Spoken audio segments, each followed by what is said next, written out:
இப்படிலாம் குனிஞ்சு மாப்பிள்ளை மட்டும் கரெக்டாக வந்துடுவார். கவனிச்சிங்களான்னு ஆமாம் சார் 2 பேரும் சேஷம். அந்த மாதிரி நானும் பண்ணிக்கிட்டுமா அப்படின்னா. டூடி என்டர்டைன்மெண்ட் ஜோதிகா சூர்யா தயாரிப்பில் பிரேம்குமார் இயக்கத்தில் கார்த்திக் மற்றும் அரவிந்த் சுவாமி நடிப்பில் மெய்யழகன் செப்டம்பர் 27 முதல் உங்கள் திரையரங்குகளில். டார்லிங் 10 கோடி தீபாவளி பரிசு மழையின் அப்ளையன்சஸ் திருவிழா ஆதம் ரூபாய் 665 முதல். அன்புடன் டார்லிங். சில்லறை பிடிச்சிக்கம்மா ஒட்டிக்கம்மா பத்திக்கம்மா மாஸ்டர். நீங்கள் அந்த பலே பாண்டிய படம் பார்த்தீங்களான்னு அதில் ஒரு பாட்டு பார்த்துருக்கீங்களா? அந்த மேம்மா அப்படியே பார்த்தீங்கன்னா நான் பார்த்துருக்கேன் அப்படின்னா அந்த லிரிக்கு அந்த ஜதி இதெல்லாம் அப்படி ப்ராக்டிஸ் பண்ணி பர்ஃபெக்டாக பாடிருப்பார் பார்த்தீங்களா அப்படின்னா. ஆமாம் சார் க்ளீனாக இருக்கும் அவர். அப்புறம் அந்த பக்கம் எம்ஆர் ராதா சாரை பார்த்தீங்களான்னு பார்த்தேன் சார். அவருக்கு லிரிக்கே வரல. அப்புறம் சார் இப்படிலாம் குனிஞ்சு மாப்பிள்ளை மட்டும் கரெக்டாக வந்துடுவார். கவனிச்சிங்களான்னு ஆமாம் சார் 2 பேரும் சேஷம். அந்த மாதிரி நானும் பண்ணிக்கிட்டுமா அப்படின்னா. சிங்கிள் ஷாட் பாருங்க இப்படிலாம் பண்ணியிருப்பாரு. ஆமாம் சில்லறை ஒட்டிக்கமா அப்படிலாம் பண்ணியிருப்பாரு. அதில் நான் ஒரே டேக் தான் ஓகேன்னு கத்திட்டேன். எல்லாம் பசங்க எல்லாம் கிளாப். கூலி டீம் கூடயும் ஷேர் பண்ணி அவர் ஸ்டீச் பண்ணிட்டு இருந்தாரு. கொஞ்சம் தான் பண்ணேன். ஆனால் இவ்வளோ பெருசாக இவ்வளோ பெரிய பூம் எக்ஸ்பெக்ட் பண்ணல நீங்கள். அன்றைக்கி டே ஃபுல்லாக என் கால் தரையில் இல்லை. அனிருத் சாருக்கு வந்து நான் ஒரு என்ட்ரியே கொடுத்துருந்தேன். பட் அது நம்ம லிரிக்கல் வீடியோவில் அவர் வந்துட்டார். அதனால் எல்லாம் தெரிஞ்சிடுச்சு. நான் அவங்களுக்கு ரிஹர்சல் தேவையில்லைன்னு சொன்னேன். பட் அவங்க வந்தாங்க. ரிஹர்சல் பண்ணும்போது கூட லைட்டாக தான் ப்ராக்டிஸ் பண்ணாங்க. என்னடா திடீர்னு இப்படி ஆடுறாங்களே அவ்வளோ எனர்ஜியை பார்த்துட்டேன். ஓணம் ஃபுல்லாக இந்த பாட்டாக தான் இருக்கு. ஆக்சுவலி இது ஓணம் சாங் ஆயிடுச்சு. மனசில் ஆயோ அந்த ஒரு சாங் தான் எல்லாரும் அந்த மயக்கத்தில் இருக்காங்கன்னு கூட சொல்லலாம். அந்த வைப்பை நல்லா நமக்கு எக்ஸ்ட்ராவாக எனர்ஜெட்டிக்காக கொடுத்த மாஸ்டர் தினேஷ் மாஸ்டர் தான் இன்னைக்கு நம்ம கூட இருக்காரு. மனசில் ஆயோ பற்றி வேட்டையின் பற்றி நிறைய விஷயங்கள் அவர்கிட்ட கேட்டு தெரிஞ்சுக்கலாம். வணக்கம் மாஸ்டர், எப்படி இருக்கீங்க? வணக்கம் விஎன் நியூஸ் நேயர்களுக்கு வணக்கம். ஸோ இப்போ வந்து நீங்கள் சோஷியல் மீடியா பார்த்துருப்பீங்க எந்த அளவுக்கு அந்த ஹுக் ஸ்டெப் வந்து பாப்புலராக இருக்குன்னு சொல்லிட்டு. நீங்கள் அந்த அளவுக்கு எக்ஸ்பெக்ட் பண்ணீங்களா? கொஞ்சம் தான் பண்ணேன். ஆனால் இவ்வளோ பெரிய பூம் எக்ஸ்பெக்ட் பண்ணல நீங்கள். ஓகே, ஏன்னா இப்போ ரீசெண்டாக ரஜினி சார் கூட ஏர்போர்ட்டில் போயிட்டு இருக்கப்போ உங்கள் நேமெல்லாம் சொல்லியிருந்தாரு அவர். அது பார்த்தீங்களா? பார்த்தேன். ரொம்ப சந்தோஷமாக இருந்தது. அன்றைக்கி டே ஃபுல்லாக என் கால் தரையில் இல்லை. அவர் வாயில் சொன்னது வந்து ஒரு பெரிய ஒரு ஆஸ்கார் அவார்டுக்கும் மேலே எனக்கு என்னமோ ஆஸ்கார் அவார்டு தான் இது எண்டு. அதுக்கும் மேலே என்னமோ ஜாஸ்தி எனக்கு அவார்டு கிடைச்ச மாதிரி ஒரு ஃபீல் அன்றைக்கி. அந்த ஒரு ரெகக்னேஷன் அவர் சொல்கிறப்போ ஓகே அந்த ஒரு ஃபீல் வந்து தனியாக இருந்தது. அதே மாதிரி கால் பண்ணியும் எனக்கு சொன்னாரா, எனக்கு அப்படியே பறக்கிற மாதிரி. ஆஸ்காருக்கு மேலே என்ன இருக்குன்னு எனக்கு தெரில, அந்த மாதிரி இருந்துச்சு. ஓகே, ஃபோன் பண்ணி என்ன சொன்னார்? ரொம்ப நல்லா இருந்துச்சு பாட்டு, பெரிய ஹிட்டு, ரொம்ப நல்லா பண்ணியிருந்தீங்க, அழகாக க்யூட்டாக சின்னதாக பண்ணியிருந்தீங்க அப்படின்னு நான் சொன்னேன். நீங்கள் தான் அழகாக ஆடினீங்க சார் அப்படின்னு. இல்லை நீங்கள் அழகாக பண்ணீங்கன்னாரு. இல்லை நீங்களும் அழகாக ஆடினீங்க சார் அப்படின்னு. அப்புறம் அவங்களும் நல்லா பண்ணியிருந்தாங்க. மஞ்சு வாரியா மேமும் ரொம்ப நல்லா பண்ணியிருந்தாங்க அப்படின்னாரு. ரொம்ப சந்தோஷமாக சொன்னார். அது அந்த மூமெண்ட்லாம் நமக்கு அப்படியே ஒரு சின்ன அன்றைக்கி டே ஃபுல்லாக ஃப்ளையிங்லேயே தான் இருந்தேன். ஓகே, நிறைய மூமெண்ட் இன்றைக்கி ஃப்ளையிங்லேயே இருந்திருக்கீங்கன்னு நினைக்கிறேன். அதே மாதிரி இப்போ age is just a number இந்த விஷயம் வந்து இந்த சாங்குக்கு அப்புறம் அதிகமாகவே ட்ரெண்ட் ஆகிட்டு இருக்கு. இதை நீங்கள் எப்படி பார்க்குறீங்க? ஃபேக்ட் இல்லை, ஃபேக்ட். ஓகே, ஏன்னா மஞ்சு வாரியர் மேமுக்காக இருக்கட்டும் சரி, ரஜினி சாருக்காக இருக்கட்டும் சரி, அந்த கிரேஸ் அந்த எனர்ஜி வந்து சூப்பராக இருக்குது பார்க்குறப்பே. நீங்கள் அதை நேரில் பார்த்துருப்பீங்க இல்லையா? ஆமாம். அது எப்படி இருந்தது? தலைவர் இப்போ ஷார்ட்டுக்கு அவர் நான் அதுக்கு முன்னாடி அவர்கிட்ட சிவாஜியில் ஒரு சில போர்ஷன் பண்ணேன். சிவாஜி படத்தில் அந்த என்டிஆர் சார் மாதிரி, நாகேஸ்வரர் சார் மாதிரி, சிரஞ்சீவி சார் மாதிரி எல்லாம் ஆடுவார் ஒரு பிட்டு சாங். ஒரு ஃபஸ்ட் நைட் சீக்வன்ஸில் வரும், அது பண்ணேன். அப்புறம் ரோபோவில் பூம் ரோபோடாக பண்ணேன். பட் இப்போ இந்த படம் ஆக்சுவலாக ரோபோவே 13 இயர்ஸ் ஆயிடுச்சுன்னு நினைக்கிறேன். அப்போ இது பண்ணும்போது பார்த்தீங்கன்னா தலைவரோட அவர் நடந்து வரும்போதே எப்போவுமே நீங்கள் பார்ப்பீங்கள்ல, எங்கேயாவது டிவியில் வேறு ஏர்போர்ட் போகிறது என்ன எனர்ஜியில் அவர் போகிறாரோ அதே எனர்ஜியில் தான் அவர் வருவார். அவர் நடந்து வரும்போதே கிளாப் அடிப்பாங்க. ஷார்ட்டுக்கு வருவார், அப்போவே எல்லாம் ஏன்னு கற்று கிளாப் பண்ணுவோம். அவர் வந்து நின்னோடனே சிரிச்சுட்டே நிற்பார். அப்புறம் மூமெண்ட் சொல்லி கொடுத்தோன்னே ஆடிடுவார். ஆடி நான் இங்கே ஓகேன்னு கற்றுறவங்க திருப்பியும் எல்லாம் கைத்தட்டி விசில. அப்போ சார் அப்படியே கூச்சப்பட்டுக்கிட்டே இருப்பார்.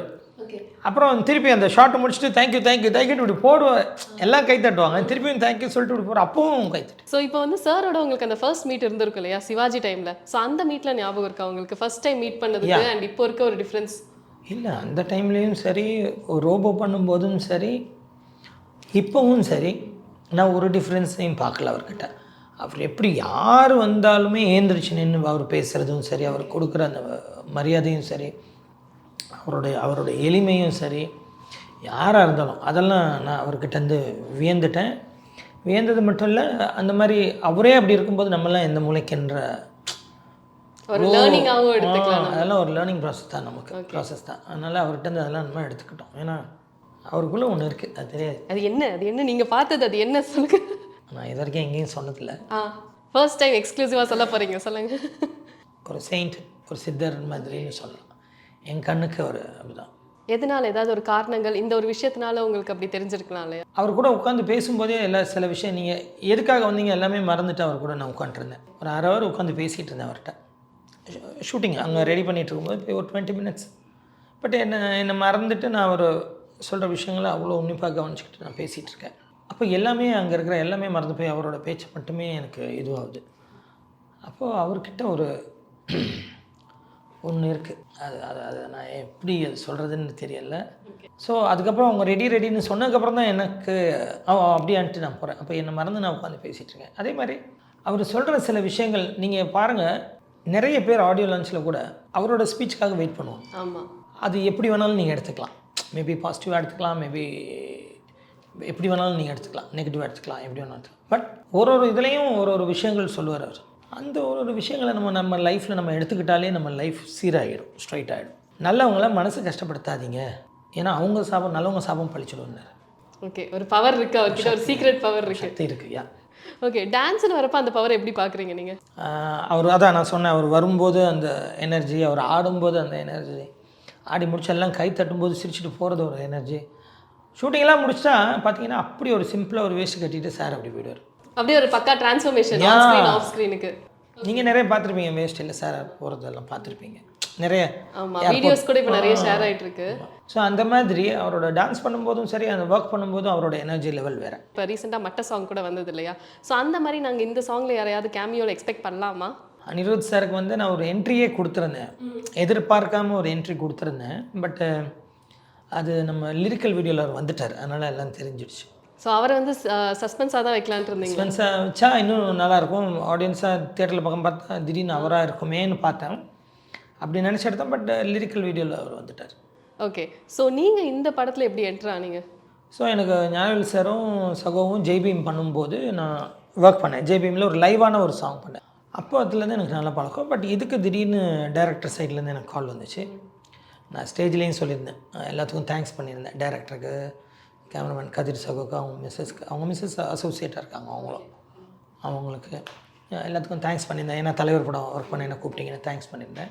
ஸோ அதுதான் அவர் மூலமாக தான் இந்த கால் வந்துச்சு எனக்கு. இப்போ சார், இப்போ நிறைய ஆக்டர்ஸ் வந்து உங்ககிட்ட கேட்டிருப்பாங்க இல்லையா, இந்த மாதிரி ஸ்டெப்ஸ் எல்லாம் எனக்கு வேண்டாம், இந்த மாதிரி இதுதான் என்னோட ஸ்டைல் அப்படின்னு சொல்லி நிறைய ஆக்டர்ஸ் உங்ககிட்ட ஃபஸ்ட்டே ஸ்டார்டிங்கில் டிஸ்கஸ் பண்ணியிருப்பாங்க ஒரு கொரியோகிராஃப்க்கு முன்னாடி. அந்த மாதிரி ரஜினி சார் வந்து ஏதாவது ரெக்வஸ்ட் வச்சாரா?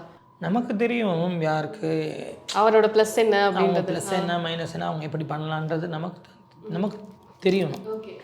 ஸோ அதுக்கேற்ற மாதிரி நம்ம பண்ணிவிடுவோம். இப்போ சாருக்கு எனக்கு தெரியும், ஸோ அவரோட ப்ளஸ் என்ன, எப்படி பண்ணால் நல்லாயிருக்கணும், அது மாதிரி தான் எல்லாருக்குமே.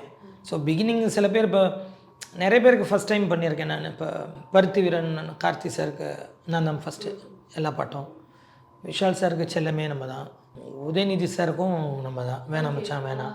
ஸோ அவர் ஃபஸ்ட் டைம் வரும்போது சினிமா டச்சே இல்லை, ஆட தெரியாது, அப்போ அவருக்கு ஏற்ற மாதிரி. ஸோ அதுதான் அந்த மாதிரி எனக்கு யாருக்கு எப்படின்றது. ஸோ நீங்களே டிசைட் பண்ணிடுவீங்க? டிசைட் பண்ணிடலாம். அவங்க பாடி லாங்குவேஜ் நமக்கு ஒரு ஸ்டெப்லேயே புரிஞ்சிடும். புரிஞ்சுக்கிட்டு அவங்களுக்கு எப்படி வர்றது, எப்படி பண்ணால் அவங்க பாடிக்கு நல்லாயிருக்கும். இப்போ எனக்கு வர எல்லா ஸ்டெப்பையும் நான் போட்டால் அது நல்லா இருக்காது. எனக்கு வர வேவ்லாம் போட்டு இப்படிலாம் பண்ணி ஃப்ளோர் க்ளீனிங் மூமெண்ட்லாம் பண்ணால் அது நல்லா இருக்காது.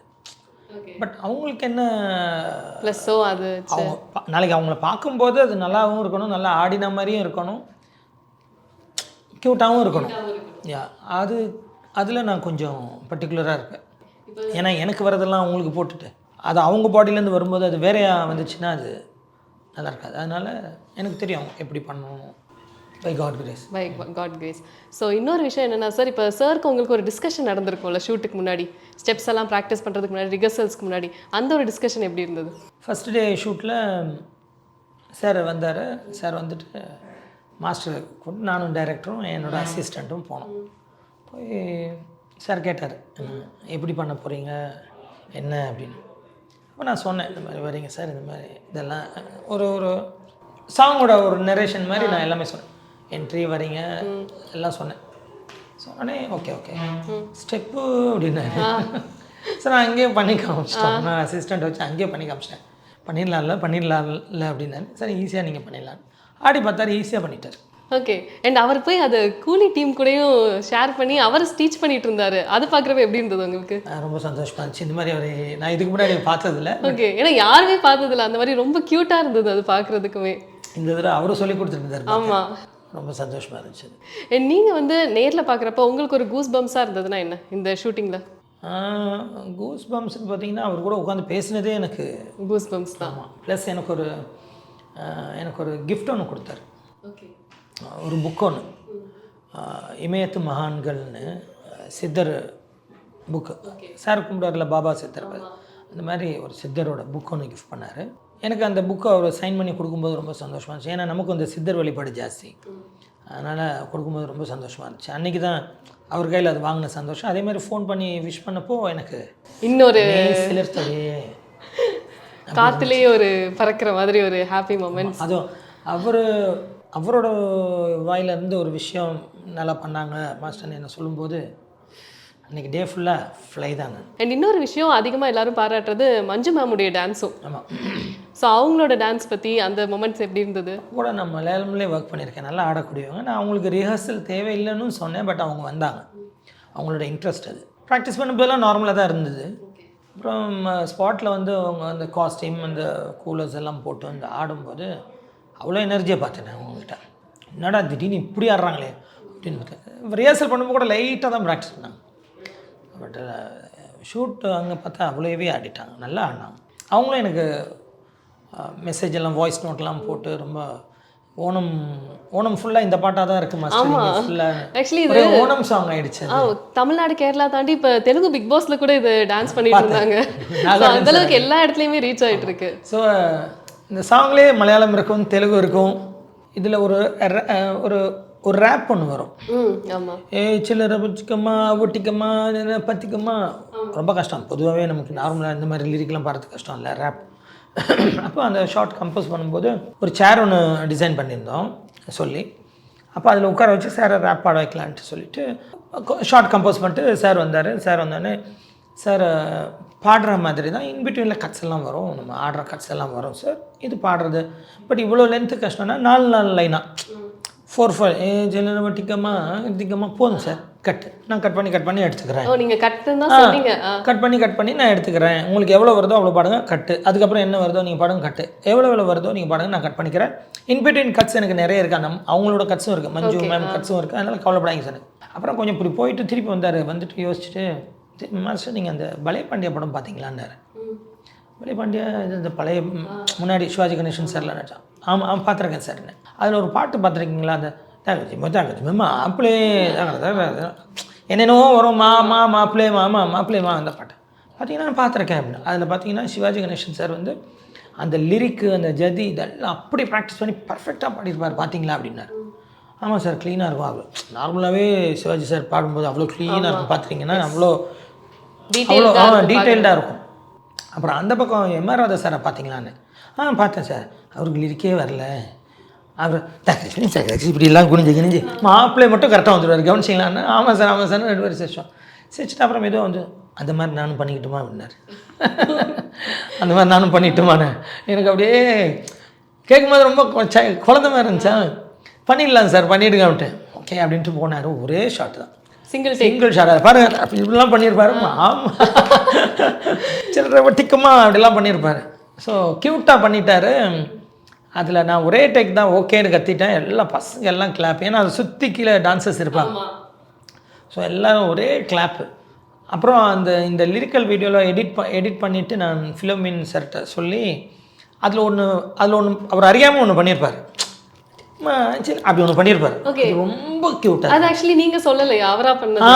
அது ரொம்ப க்யூட்டாக இருந்துச்சு. திடீர்னு ஒன்று பண்ணார், அது ரொம்ப க்யூட்டாக இருந்துச்சு. நான் இப்போ பர்டிகுலராக எடிட் பண்ணும்போது இந்த இது வரும்போது, இந்த லிரிக்கல் வீடியோ வரும்போது எடிட்டர் ஃபிலோமின் அவர்கிட்ட சொல்லி பர்டிகுலராக இந்த போர்ஷன் யூஸ் பண்ணிங்கன்னா இதை நீங்கள் யூஸ் பண்ணுங்கன்னு சொல்லி அதை யூஸ் பண்ணேன். ஓகே. அண்ட் ஃபைனலாக ஒரே ஒரு கொஸ்டின். இப்போது சில ஆக்டர்ஸ் வந்து கேஷுவலாக பண்ணிடுவாங்க, ரிஸ்கியான சில மூமெண்ட்ஸை கூட. அண்ட் சார் வந்து ஏதாவது ரிஸ்கியாக சேலஞ்சிங்காக இந்த டான்ஸில் ஏதாவது பண்ணியிருந்தாரா, இல்லை அது கேஷுவலாகவே அமைஞ்சிருச்சா?